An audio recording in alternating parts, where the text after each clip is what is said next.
மறுநாள் தினத்தந்திலோ தினமலர்லையோ ஒரு செய்தி வந்தால் தான் உண்டு, இல்லைன்னா ஒரு ஜூனியர் விடலில் வந்தால் தான் உண்டு. நீங்கள் இல்லைன்னா ஒரு இந்தியா டுடே மாதிரி ஒரு பத்திரிகையில் வரணும். 2023 இந்தியா டுடேல என்ன எழுதுங்க பாருங்கள். ரீசாக பணம் நான் தற்செயலாக எதுவும் தேட போய் காலையில் இந்த மாத இதழ் கிடச்சி எனக்கு இந்தியா டுடேல. அடுத்ததாக இங்கிருந்து தான் இந்த முறையை தொடங்க வேண்டும். அடுத்ததாக நொறுங்கி விழுந்து சிதறிய சர்வாதிகாரி யார்? ஒரு இந்தியா டுடே போன்ற பத்திரிகையில் சதாம் ஹுசேனை போன்றவர்களை ஒரு நாட்டு அதிபரை சர்வாதிகாரி என்று இவ்வளவு பெரிய கொட்டகையத்தில் போட்டு ஒரு செய்தி பதிவிடப்பட்டிருக்கு. இதை அன்றைக்கு படிக்கும்போது இருந்த மனநிலை வேறு, இன்றைக்கு இதே கட்டுரையை படிக்கும்போது ஏற்படுகின்ற கேள்விகள் மனநிலையும் வேறு. இதை உங்களோடு பகிர்ந்து கொள்ள வேண்டுமானால் இந்த புத்தகத்தை எடுத்து வந்தேன்.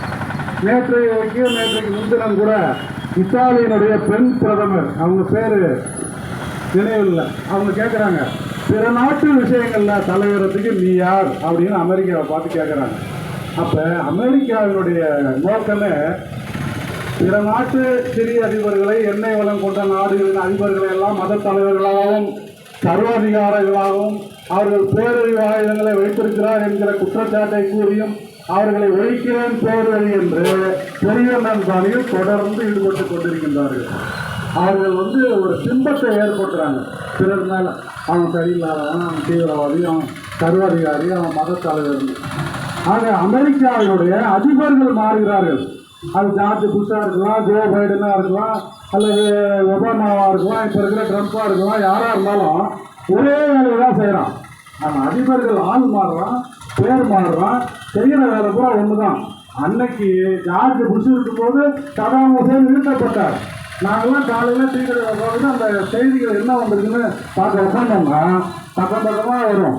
அப்போ படிக்கும்போது எங்களுக்கு என்னை போன்றவர்களுக்கு எழுந்த ஒரு ஐயம், சவுதி அரேபியாவில் உள்ள அமெரிக்க விமானப்படை தளத்தில் எண்ணெயை நிரப்பிக்கொண்டு ஈராக்கை போய் தாக்கிய வரலாறு அப்போ உண்டு. ஏனென்றால் ஈராக்குக்கும் அமெரிக்காவுக்கும் 11,000 கிலோமீட்டர்கள். ஒரு ஏவுகணையோ ஒரு விமானமோ 16 கிலோமீட்டர் பறந்து ஓடி தாக்கும்போது அவர் ஒட்டுமொத்த ஆற்றலும் இழந்துவிடும் என்பதால் 2000 கிலோமீட்டருக்கு அருகாமையில் உள்ள பல்வேறு முஸ்லீம் நாடுகளில் அமெரிக்கா தனது இராணுவ தளங்களை அமைத்துக் கொண்டு அங்கிருந்தபடி அவர்கள் இந்த வேலையை செய்கிறார்கள். அதுதான் கடந்த காலங்களில் சதாம் ஹுசேனை வீழ்த்தும் போதும் நடந்தது, இன்றைக்கும் நடந்தது.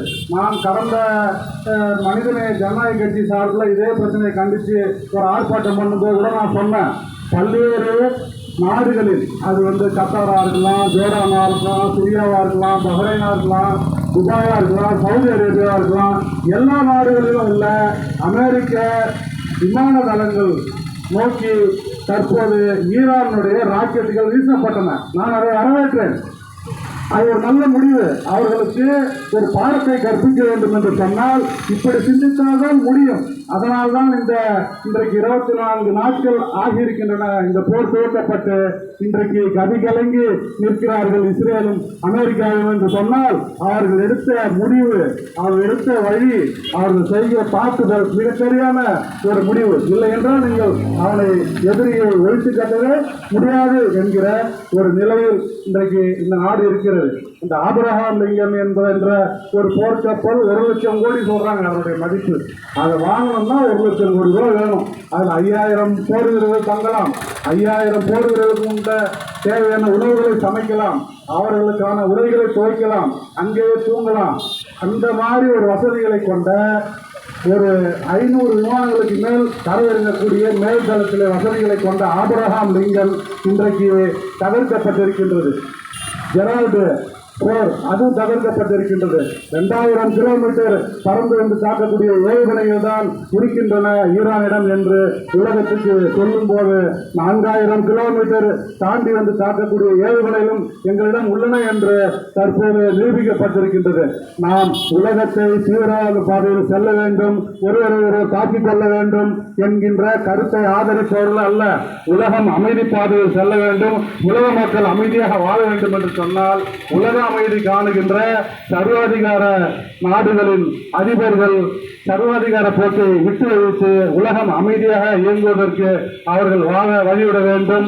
இன்றைக்கு உலகத்தில் பார்த்தீங்கன்னா பல்வேறு ஐநா சபை அமைப்புகள் இருக்கின்றன. அது உலக சுகாதார நிறுவனம், ஐக்கிய நாடுகள் சபை, உலக மனித உரிமை ஆணையம், ஏகப்பட்ட அமைப்புகள் இருக்கின்றன. எந்த அமைப்பும் இதற்கு எதிராக ஒரு சின்ன கண்டன குரல் கூட இதுவரை கொடுக்கவே இல்லை. அது என்னன்னு கேட்டா, எல்லா அமைப்பும் அமெரிக்காவில் உருவாக்கப்பட்ட அமைப்பு, எல்லா அமைப்பிலும் மெஜாரிட்டி அவர்கள் தான் இருப்பார்கள் என்கின்ற ஒரு கருத்து இங்கே இருக்கிறது.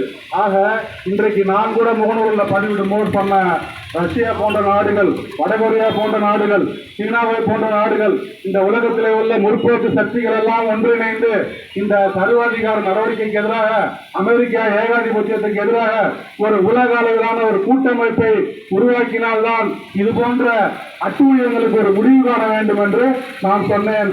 அதைத்தான் தற்போதும் சொல்லுகிறேன். 2003 நடந்த அந்த சதாம் ஹுசேன் தூக்கிலிடப்பட்ட அந்த சம்பவத்தை கண்டித்து, அதற்கு முன்னாலேயே தாக்குதல் செய்த அமெரிக்க ஏகாதிபத்தியத்தை கண்டித்து 2003 வாஜ்பாய் பிரதமராக இருக்கும்போது, நட்வர் சிங் எதிர்கட்சி தலைவராக இருக்கும்போது நாடாளுமன்றத்தில் விவாதத்துக்கு விட்டு அந்த தாக்குதலை கண்டித்த நாடு இந்திய நாடு. 23 ஆண்டுகளை கடந்து இன்றைக்கு அதே பாரதிய ஜனதா கட்சி ஆட்சியில் இருக்கும்போது அவர்கள் மௌனம் காக்கிறார்கள். அந்த மௌனம் ஏன் என்பது புரியாத மர்மமாக இருக்கிறது. எனவே இந்தியா தனது உலக பார்வையை மாற்றிக்கொள்ள வேண்டும்.